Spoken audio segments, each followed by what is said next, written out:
News morning edition ನ ಮೊದಲ story. BJP ಮೂರನೇ ಪಟ್ಟಿ ಬಿಡುಗಡೆಗೆ ದೆಹಲಿಯಲ್ಲಿ ಹೈ ವೋಲ್ಟೇಜ್ ಸಭೆ ನಡೆಯುತ್ತೆ. ಇವತ್ತು ದೆಹಲಿಯಲ್ಲಿ ಮೋದಿ ನೇತೃತ್ವದಲ್ಲಿ ಸಿಇಸಿ ಮೀಟಿಂಗ್.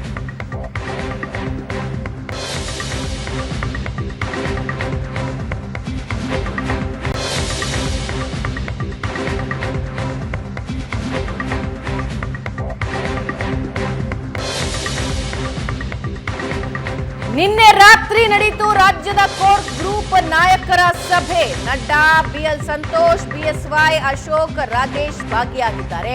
ಇವತ್ತು ನಡೆಯುವ ಸಿಇಸಿ ಸಭೆಯಲ್ಲಿ ಅಂತಿಮ ನಿರ್ಧಾರ ಆಗುತ್ತೆ.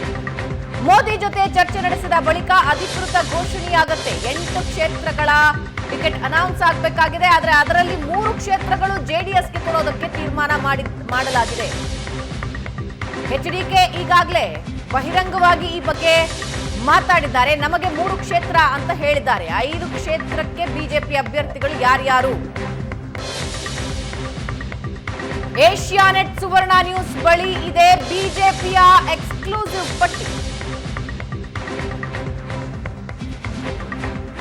ಬೆಳಗಾವಿಯಿಂದ ಮಾಜಿ ಸಿಎಂ ಶೆಟ್ಟರ್ಗೆ ಟಿಕೆಟ್ ಫಿಕ್ಸ್ ಅಂತ ಹೇಳಲಾಗ್ತದೆ. ಉತ್ತರ ಕನ್ನಡದಿಂದ ವಿಶ್ವೇಶ್ವರ ಹೆಗಡೆ ಕಾಗೇರಿ ಸ್ಪರ್ಧೆ ಸಾಧ್ಯತೆ.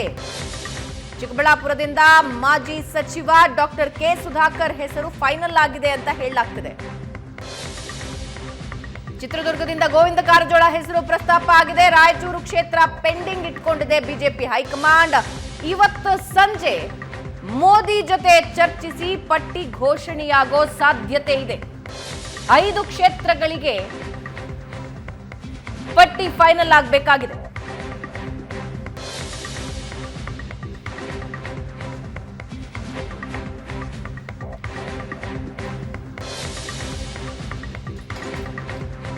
ನಿನ್ನೆ ರಾತ್ರಿ ರಾಜ್ಯ ಕೋರ್ ಗ್ರೂಪ್ ನಾಯಕರ ಸಭೆ ನಡೆದಿದೆ.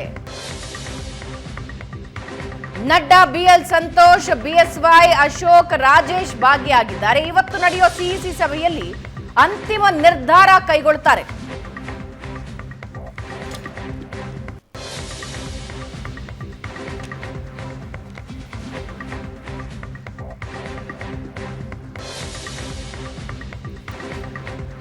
ಬಾಕಿ ಉಳಿದಿರೋ 8ರಲ್ಲಿ 3 ಜೆಡಿಎಸ್ ಪಾಲಾದ್ರೆ 5 ಕ್ಷೇತ್ರಕ್ಕೆ ಬಿಜೆಪಿ ಅಭ್ಯರ್ಥಿಗಳು.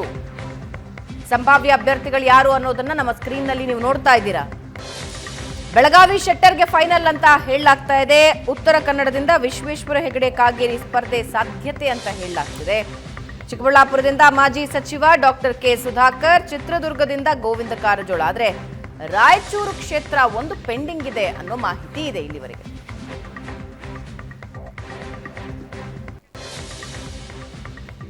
ಇವೆಲ್ಲದರ ಬಗ್ಗೆ ಮಾತನಾಡೋದಕ್ಕೆ ನಮ್ಮೊಂದಿಗೆ ನಮ್ಮ ರಾಜಕೀಯ ಪ್ರತಿನಿಧಿ ಪ್ರಶಾಂತ್ ನಾಥು ಜಾಯ್ನ್ ಆಗಿದ್ದಾರೆ. Prashanth, good morning, welcome to the show. Very good morning. Prashanth, ಇವತ್ತು 5 ಕ್ಷೇತ್ರಗಳ ಅಂತಿಮ ಪಟ್ಟಿ ಘೋಷಣೆ ಆಗುತ್ತೆ ಅನ್ನೋ ಸಾಧ್ಯತೆ ಇದೆ. ಸೊ 5 ಕ್ಷೇತ್ರಗಳಲ್ಲಿ ಸಂಭಾವ್ಯರು ಯಾರ್ಯಾರು ಅನ್ನೋದನ್ನ ಕೂಡ ನಾವು ಸ್ಕ್ರೀನಲ್ಲಿ ತೋರಿಸ್ತಾ ಇದ್ದೀವಿ.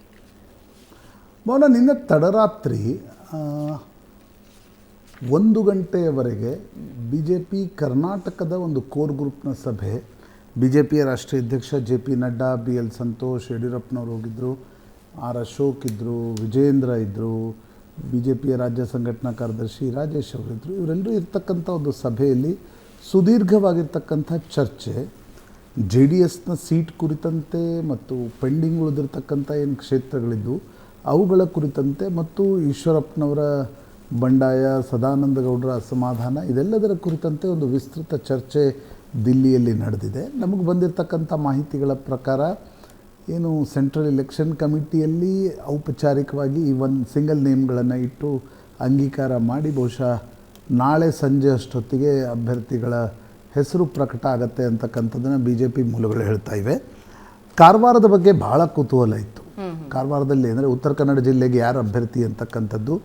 ಕಾಂಗ್ರೆಸ್ ಒಂದು ಕಡೆ ಅಂಜಲಿ ನಿಂಬಾಳ್ಕರ್ ಅವರ ಹೆಸರನ್ನು ಫೈನಲ್ ಮಾಡಿದೆ ನಿನ್ನೆ ಸಿಇಸಿಯಲ್ಲಿ. ಬಿ ಜೆ ಪಿಯಲ್ಲಿ ಮಾಜಿ ವಿಧಾನಸಭಾ ಸ್ಪೀಕರ್ ಕಾಗೇರಿ ವಿಶ್ವೇಶ್ವರ ಹೆಗಡೆ 94ರಿಂದ ಅವರು ಸತತವಾಗಿ ಮೊದಲು ಅಂಕೋಲ, ನಂತರ ಶಿರ್ಸಿ ಕ್ಷೇತ್ರದಿಂದ ಗೆಲ್ತಾ ಬರ್ತಾಯಿದ್ರು. ಕಳೆದ ಚುನಾವಣೆಯಲ್ಲಿ ಮಾತ್ರ ಮೊದಲ ಬಾರಿ ಕಾಗೇರಿ ವಿಶ್ವೇಶ್ವರ ಹೆಗಡೆ ಸೋತಿದ್ರು. ಹೀಗಾಗಿ ಅವರನ್ನು ಅಕಾಮಿಡೇಟ್ ಮಾಡಲಾಗತ್ತೆ ಅಂತಕ್ಕಂಥದ್ದು ಬಿ ಜೆ ಪಿ ಮೂಲಗಳು ಹೇಳ್ತಾ ಇವೆ. ಕಾಗೇರಿ ವಿಶ್ವೇಶ್ವರ ಹೆಗಡೆ ಬಹುತೇಕ ಫೈನಲ್ ಆಗಿದೆ. 3 ಹೆಸರುಗಳಿದ್ವು. ಕಾಗೇರಿ ವಿಶ್ವೇಶ್ವರ ಹೆಗಡೆ, ಚಕ್ರವರ್ತಿ ಸೂಲಿಬೆಲೆ ಅವರ ಹೆಸರು ಕೂಡ ಇತ್ತು. ಜೊತೆಗೆ ಮಾಜಿ ಪತ್ರಕರ್ತ ಹರಿಪ್ರಕಾಶ್ ಕೋಡೆಮನೆ ಅವರ ಹೆಸರು ಕೂಡ ಇತ್ತು. ಈ 3 ಹೆಸರಿನಲ್ಲಿ ಕಾಗೇರಿ ವಿಶ್ವೇಶ್ವರ ಹೆಗಡೆ ಹೆಸರು ಬಹುತೇಕ ಅಂತಿಮಗೊಂಡಿದೆ ಅಂತಕ್ಕಂಥದ್ದನ್ನು BJP ಮೂಲಗಳು ಹೇಳ್ತಾಯಿವೆ. ನಾನು ನೋಡಿ ಟಿಕೆಟ್ ಹಂಚಿಕೆ ಮಾಡುವಾಗ ಒಂದು ವಿಷಯ ಹೇಳ್ತೀನಿ, ಕೊನೆ ಕ್ಷಣದ ಬದಲಾವಣೆವರೆಗೂ ಹೀಗೆ ಆಗುತ್ತೆ ಅನ್ನೋದು ಹೇಳೋಕ್ಕಾಗಲ್ಲ. ಆದರೆ ನಿನ್ನೆ ಕೋರ್ ಕಮಿಟಿ ಸಭೆಯಲ್ಲಿ ಕಾಗೇರಿ ವಿಶ್ವೇಶ್ವರ ಹೆಗಡೆ ಹೆಸರು ಫೈನಲ್ ಆಗಿದೆ. ಬೆಳಗಾವಿಗೆ ಪ್ರಶ್ನೆ ಬಂದಾಗ ಯಡಿಯೂರಪ್ಪನವರು ಸಭೆಯಲ್ಲಿ ಸ್ಪಷ್ಟವಾಗಿ ಹೇಳಿದ್ದಾರೆ, ಜಗದೀಶ್ ಶೆಟ್ಟರನ್ನು ನಾವು ಭರವಸೆ ನೀಡಿ ಕರ್ಕೊಂಡು ಬಂದಿದ್ವಿ, ಎಲ್ಲೋ ಒಂದು ಕಡೆ ಟಿಕೆಟ್ ಅಕಾಮಿಡೇಟ್ ಮಾಡ್ತೀವಿ ಅಂತಕ್ಕಂಥದ್ದನ್ನು ಅವರು ವಿಧಾನ ಪರಿಷತ್ತಿಗೆ ರಾಜೀನಾಮೆಯನ್ನು ನೀಡಿ BJPಗೆ ಬಂದಿದ್ದಾರೆ. ಹೀಗಾಗಿ ಅದನ್ನು ಅಕಾಮಿಡೇಟ್ ಮಾಡದೇ ಹೋದರೆ BJP ಕೆಟ್ಟ ಹೆಸರು ಬರುತ್ತೆ, ನಾಳೆ ಯಾರು ಬೇರೆ ಪಾರ್ಟಿಯಿಂದ ಬರೋರು 10 ಸಲ ಯೋಚನೆ ಮಾಡ್ತಾರೆ ಅಂತಕ್ಕಂಥ ವಿಷಯವನ್ನು ಗಮನಕ್ಕೆ ತಂದಾಗ ಬಹುತೇಕ ಜಗದೀಶ್ ಶೆಟ್ಟರ್ಗೆ ಸೀಟ್ ಫೈನಲ್ ಆಗಿದೆ. CECಗೆ ಹೋಗಬೇಕು. ಬಟ್ ನಿನ್ನೆ ಪ್ರೀ CEC ಸಭೆಯಲ್ಲಿ ನಿನ್ನೆ ಜಗದೀಶ್ ಶೆಟ್ಟರ್ ಹೆಸರನ್ನು ಫೈನಲ್ ಮಾಡಲಾಗಿದೆ. ಚಿಕ್ಕಬಳ್ಳಾಪುರಕ್ಕೆ ಸುಮಲತಾ ಅವರನ್ನು BJP ಕೇಳ್ಕೊಂಡಿತ್ತು, ಇಲ್ಲ ನೀವು ಚಿಕ್ಕಬಳ್ಳಾಪುರಕ್ಕೆ ಶಿಫ್ಟ್ ಆಗಿ ಅಂತಕ್ಕಂಥದ್ದನ್ನು. But Sumalatha was not at all interested to shift from Mandya. ಆ ಕಾರಣದಿಂದ ಡಾಕ್ಟರ್ ಸುಧಾಕರ್ ಹೆಸರನ್ನು ಬಹುತೇಕ ಅಂತಿಮಗೊಳಿಸಲಾಗಿದೆ. ಡಾಕ್ಟರ್ ಸುಧಾಕರ್ ಹೆಸರಿಗೆ ಭಾಳಷ್ಟು ವಿರೋಧ ಯಡಿಯೂರಪ್ಪನವರಿಂದಲೇ ಇತ್ತು. ಅಂದರೆ SR ವಿಶ್ವನಾಥ್ ಪುತ್ರನಿಗೆ ಕೊಡಬೇಕು ಅಂತಕ್ಕಂಥದ್ದು. ಆದರೆ ಎಲ್ಲೂ ಕೂಡ ಮಕ್ಕಳಿಗೆ ಟಿಕೆಟನ್ನು ಕೊಡದೇ ಇರುವ ಕಾರಣದಿಂದ ಆ ಸಂಪ್ರದಾಯಕ್ಕಿಂತ ಡಾಕ್ಟರ್ ಸುಧಾಕರ್ ಚಿಕ್ಕಬಳ್ಳಾಪುರಕ್ಕೆ ಕ್ಯಾಂಡಿಡೇಟ್ ಅಂತಕ್ಕಂಥದ್ದನ್ನು BJP ಮೂಲಗಳು ಹೇಳ್ತಾ ಇವೆ. CEC ಸಭೆಯ ನಂತರ ಈ ಎಲ್ಲ ಹೆಸರುಗಳನ್ನು ಫೈನಲ್ ಮಾಡಲಾಗತ್ತೆ. ಚಿತ್ರದುರ್ಗ ಸಂಪೂರ್ಣವಾಗಿ ನಿರ್ಧಾರ ಆಗಿಲ್ಲ. ಚಿತ್ರದುರ್ಗ ಮತ್ತು ರಾಯಚೂರು ಪೆಂಡಿಂಗ್ ಇದೆ. ಆದರೆ ಚಿತ್ರದುರ್ಗದಲ್ಲಿ ಗೋವಿಂದ ಕಾರಜೋಳರ ಹೆಸರು ಪ್ರಸ್ತಾಪ ಆಗಿದೆ. ನಿನ್ನೆ ಸಭೆಯಲ್ಲೂ ಕೂಡ ಗೋವಿಂದ ಕಾರಜೋಳರು ನಿಂತರೆ ಮಾದಿಗರ 3 ಲಕ್ಷ ಓಟ್ಗಳೇನಿವೆ ಅವುಗಳನ್ನು ಪಡಿತಕ್ಕಂಥದ್ದು ಸುಲಭ ಆಗುತ್ತೆ ಅಂತಕ್ಕಂಥ ಒಂದು ಲೆಕ್ಕಾಚಾರದೊಡನೆ ಕೂಡ ಚರ್ಚೆ ನಡೆದಿದೆ. ಬಟ್ ಚಿತ್ರದುರ್ಗ ಮತ್ತು ರಾಯಚೂರು ಇಸ್ ಸ್ಟಿಲ್ ಪೆಂಡಿಂಗ್. ಅದು ಕಂಪ್ಲೀಟಾಗಿ ಫೈನಲ್ ಆಗಿಲ್ಲ. ನನಗನ್ಸುತ್ತೆ ಅದು 2ನೇ ಹಂತದಲ್ಲಿ ಚುನಾವಣೆಗಳಿರೋದ್ರಿಂದ ಇಟ್ ವಿಲ್ ಟೇಕ್ ಟೈಮ್. ಈಗಲೇ ಅದನ್ನು ನಿರ್ಧಾರ ಮಾಡುತ್ತೆ ಅಂತಕ್ಕಂಥದ್ದು ಇಲ್ಲ. ಆದರೆ ಉಳಿದಂತೆ ನೋಡಿ ಉತ್ತರ ಕನ್ನಡ ಈಗ ಅರ್ಥ ಆಗ್ತಾ ಇದೆ ಯಾಕೆ ಅನಂತಕುಮಾರ್ ಹೆಗಡೆ ವಾಪಸ್ ಬಂದರು ಅಂತಂದರೆ, ಕಾಗೇರಿ ವಿಶ್ವೇಶ್ವರ ಹೆಗಡೆಗೂ ಅನಂತಕುಮಾರ್ ಹೆಗಡೆಗೂ ಮೊದಲಿಂದಲೂ ಅಷ್ಟಕ್ಕಷ್ಟೇ ಅನ್ನೋದಕ್ಕಿಂತ ಸಂಬಂಧಗಳು ಪೂರ್ತಿಯಾಗಿ ಹದಗೆಟ್ಟಿದ್ವು.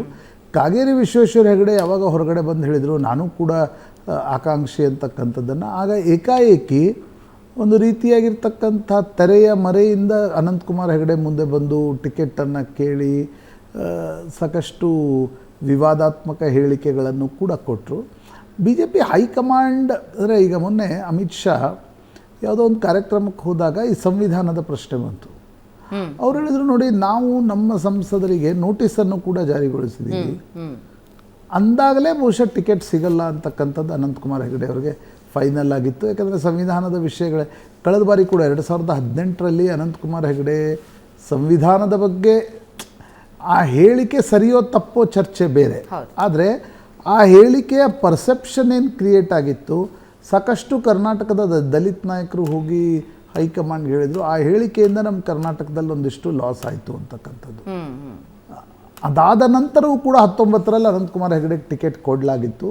ಆದರೆ 2-3 ವರ್ಷ ಪಿಕ್ಚರಲ್ಲೇ ಕಾಣದೇ ಇರೋದರಿಂದ ಈ ಬಾರಿ ಅವ್ರಿಗೆ ಟಿಕೆಟ್ ಕೊಡದೇ ಇರತಕ್ಕಂಥ ಒಂದು ತೀರ್ಮಾನವನ್ನು BJP ಹೈಕಮಾಂಡ್ ತೆಗೆದುಕೊಂಡಿದೆ. Most popular leader of Karnataka BJP after Yediyurappa ಯಾರು ಅನಂತಕುಮಾರ್ ಹೆಗಡೆ ಅತ್ಯಂತ ಜನಪ್ರಿಯ ನಾಯಕ, ವಿವಾದಾತ್ಮಕ ಹೌದು ಆದರೆ ಜನಪ್ರಿಯ ಕೂಡ ಹೌದು. ಅವರ ಹೆಸರನ್ನು ಅಂದರೆ ಅವರಿಗೆ ಫೈನಲಿ ಕೊಡದೇ ಇರುವ ತೀರ್ಮಾನವನ್ನು ತೆಗೆದುಕೊಂಡು ಕಾಗೇರಿ ವಿಶ್ವೇಶ್ವರ ಹೆಗಡೆ ಅವರಿಗೆ ಸೀಟನ್ನು ಕೊಡ್ತಕ್ಕಂಥ ಒಂದು ತೀರ್ಮಾನವನ್ನು BJP ತೆಗೆದುಕೊಂಡಿದೆ. ಹೌ ಇಟ್ ವರ್ಕ್ಸ್, ಏನಾಗುತ್ತೆ ಅನ್ನೋದು ಕುತೂಹಲದ ಪ್ರಶ್ನೆ. ಯಾಕಂದರೆ ನಿಮಗೆ 1996ರ ಮುಂಚೆ ಅಲ್ಲೇನು ಭಾಳ ದೊಡ್ಡ BJPಯ ಬೇಸೇ ಇರಲಿಲ್ಲ. ಐ ಥಿಂಕ್ ಜನತಾದಳದ ಕ್ಯಾಂಡಿಡೇಟು ಕಾಂಗ್ರೆಸ್ಸಿಗೆ ಫೈಟ್ ನೀಡ್ತಾಯಿದ್ರು, ಕಾಂಗ್ರೆಸ್ ಗೆಲ್ತಾ ಇತ್ತು, ದೇವರಾಜ್ ನಾಯಕ್ ಎಲ್ಲ ಗೆಲ್ತಾ ಇದ್ರಲ್ಲಿ. 96ರಲ್ಲಿ ಅಂದರೆ ನೋಡಿ ಅನಂತಕುಮಾರ್ ಹೆಗಡೆ ಫೋರ್ ಫ್ರಂಟಿಗೆ ಬಂದದ್ದು ಯಾವಾಗ ಅಂತಂದರೆ ಭಟ್ಕಳದ ಗಲಭೆಗಳು ಮತ್ತು ಹುಬ್ಬಳ್ಳಿಯ ಈದ್ಗಾ ಮೈದಾನದಲ್ಲಿ ರಾಷ್ಟ್ರಧ್ವಜಾರೋಹಣ ಮಾಡಿದ ನಂತರ ಅನಂತಕುಮಾರ್ ಹೆಗಡೆ ಬೆಳಕಿಗೆ ಬಂದರು. 96ರಿಂದ ಅವರೇ ಸತತ ಅಲ್ಲಿ ಕ್ಯಾಂಡಿಡೇಟ್ ಇದ್ದಾರೆ. 96, 98, 99 ಒಂದು ಸಲ ಮಾರ್ಗರೆಟ್ ಆಳ್ವಾ ವಿರುದ್ಧ ಸೋತರು. ನಂತರ 4, 9, 14, 19ರಲ್ಲಿ ಗೆದ್ದರು. ಒಟ್ಟು 6 ಬಾರಿ ಗೆದ್ದವರು 1 ಬಾರಿ ಸೋತಿದ್ದಾರೆ. ಅಂದರೆ 8ನೇ ಬಾರಿ ಈ ಸಲ ಅವರು ಟಿಕೆಟನ್ನು ಕೇಳ್ತಾ ಇದ್ದರು. ಆದರೆ BJP ಹೈಕಮಾಂಡ್ ಕೊಡದೇ ಇರುವ ತೀರ್ಮಾನವನ್ನು ತೆಗೆದುಕೊಂಡಿದೆ. ಕಾಗೇರಿ ವಿಶ್ವೇಶ್ವರ ಹೆಗಡೆ ಅವರಿಗೆ ಟಿಕೆಟನ್ನು ನೀಡ್ತಾ ಇದೆ. ಡಾಕ್ಟರ್ ಸುಧಾಕರ್ ಹೆಸರು ಕೂಡ ಒಂದು ರೀತಿ BJPಯಲ್ಲಿ ಅವ್ರು ಕೊಡಬೇಕಾ ಬೇಡವಾ ಅಂತಕ್ಕಂಥ ಸಾಕಷ್ಟು ವಿರೋಧ ಇತ್ತು. ಮಾಜಿ ಮುಖ್ಯಮಂತ್ರಿ ಬಸವರಾಜ ಬೊಮ್ಮಾಯಿ, ಸೋಮಣ್ಣ, ಇವರೆಲ್ಲರೂ ಇಲ್ಲ ಡಾಕ್ಟರ್ ಸುಧಾಕರ್ಗೆ ಟಿಕೆಟ್ ನೀಡಬೇಕು ಅಂತಕ್ಕಂಥ ಒಂದು ಒತ್ತಡವನ್ನು ಹೇರ್ತಾಯಿದ್ರು. ಯಡಿಯೂರಪ್ಪನವ್ರಿಗೆ, ವಿಜಯೇಂದ್ರರಿಗೆ ಮನಸ್ಸಿರಲಿಲ್ಲ. ಆದರೆ ಒಂದು ರಿಸ್ಕನ್ನು ತೆಗೆದುಕೊಂಡು BJP ಡಾಕ್ಟರ್ ಸುಧಾಕರ್ಗೆ ಟಿಕೆಟ್ ನೀಡಿದೆ. ಯಾಕಂದರೆ ಅವರು ಆ ಕ್ಷೇತ್ರದಲ್ಲಿ ಒಂದು ಪ್ರಬಲ ಸ್ಪರ್ಧೆಯನ್ನು ಕಾಂಗ್ರೆಸ್ಗೆ ಒಡ್ತಾರೆ ಅನ್ನುವ ಕಾರಣದಿಂದ ಕೂಡ ಡಾಕ್ಟರ್ ಸುಧಾಕರ್ಗೆ ಟಿಕೆಟನ್ನು ನೀಡಲಾಗಿದೆ. ಅದು ಹೆಂಗೆ ಫ್ಯಾನ್ ಔಟ್ ಆಗುತ್ತೆ ನೋಡ್ಬೇಕು. ಅಲ್ಲಿ ಕಾಂಗ್ರೆಸ್ನ ಕ್ಯಾಂಡಿಡೇಟ್ ಯಾರಾಗ್ತಾರೆ ಅಂತಕ್ಕಂಥದ್ದು ಕೂಡ ಮುಖ್ಯ ಇರುತ್ತೆ. ಈಗ ಒಟ್ಟು ಬಹುತೇಕ ಹೆಚ್ಚು ಕಡಿಮೆ ರಾಯಚೂರೊಂದನ್ನು ಬಿಟ್ಟು ಚಿತ್ರದುರ್ಗದಲ್ಲಿ ಗೋವಿಂದ ಕಾರಜೋಳ ಅಥವಾ ಲಕ್ಷ್ಮೀನಾರಾಯಣ್ ಮಾಜಿ IAS ಆಫೀಸರ್ ಇವೆರಡು ಹೆಸರುಗಳಿವೆ. ಅವುಗಳಲ್ಲಿ ಒಂದನ್ನು ಫೈನಲ್ ಮಾಡಲಾಗತ್ತೆ ಅಂತಕ್ಕಂಥದ್ದನ್ನು BJP ಹೈಕಮಾಂಡ್. ರಾಯಚೂರು ಯಾಕೆ ಅಂದರೆ ಇದುವರೆಗೂ ನಿರ್ಧಾರ ಆಗಿಲ್ಲ? ಅಂದರೆ ಯಾರು ಕ್ಯಾಂಡಿಡೇಟ್ ಮಾಡಬೇಕು ಅಂತಕ್ಕಂಥದ್ರ ಬಗ್ಗೆ ಸಾಕಷ್ಟು ಆಂಬಿಗ್ವಿಟಿ ಇದೆ. BV ನಾಯಕ್ ಕಾಂಗ್ರೆಸ್ನಿಂದ ಬಂದರು, ಮೊನ್ನೆ ವಿಧಾನಸಭಾ ಚುನಾವಣೆ ಸೋತರು BJPಯಲ್ಲಿ, ಈಗ ಅಲ್ಲಿ ಟಿಕೆಟ್ ಕೇಳ್ತಾ ಇದ್ದಾರೆ. ರಾಜಾ ಅಮರೇಶ್ವರ್ ನಾಯಕ್ ಹೆಸರಿನ ಬಗ್ಗೆ ಉಳಿದವರು ಮಾಜಿ ಶಾಸಕರು ಅವ್ರದ್ದು ವಿರೋಧ ಇದೆ. ಈಗ ಯಾರನ್ನು ಕ್ಯಾಂಡಿಡೇಟ್ ಮಾಡಬೇಕು ಅಂತಕ್ಕಂಥದ್ದು ಸ್ವಲ್ಪ ಆಂಬಿಗ್ವಿಟಿ ರಾಯಚೂರಿನ ಕ್ಷೇತ್ರದ ಬಗ್ಗೆ ಇದೆ. ಓಕೆ, ಸೊ JDS ಸೀಟು ಹಂಚಿಕೆ ಬಗ್ಗೆನೂ ಬಹಳಷ್ಟು ಚರ್ಚೆ ಆಗಿದೆ. ಅದ್ರ ಬಗ್ಗೆನೂ ಮಾತಾಡೋಣ. ಈಗಾಗಲೇ HDK ಹೇಳಿದ್ದಾರೆ 3 ಸೀಟುಗಳು ಯಾವ್ಯಾವು ಅನ್ನೋದನ್ನು ಅವರು ಹೇಳಿದ್ದಾರೆ. ಏಕಪಕ್ಷೀಯವಾಗಿ ಅವರು ಘೋಷಣೆ ಮಾಡಿಕೊಂಡಿದ್ದಾರೆ. ಆದರೆ ನಿಜವಾಗ್ಲೂ ಚರ್ಚೆ ಆಗಿದೆಯಾ, ಏನಾಗ್ತಾ ಇದೆ JDS ಮತ್ತು BJP ಮೈತ್ರಿ? ಮಾತಾಡೋಣ ಚಿಕ್ಕ ಬ್ರೇಕ್ ಆದ್ಮೇಲೆ.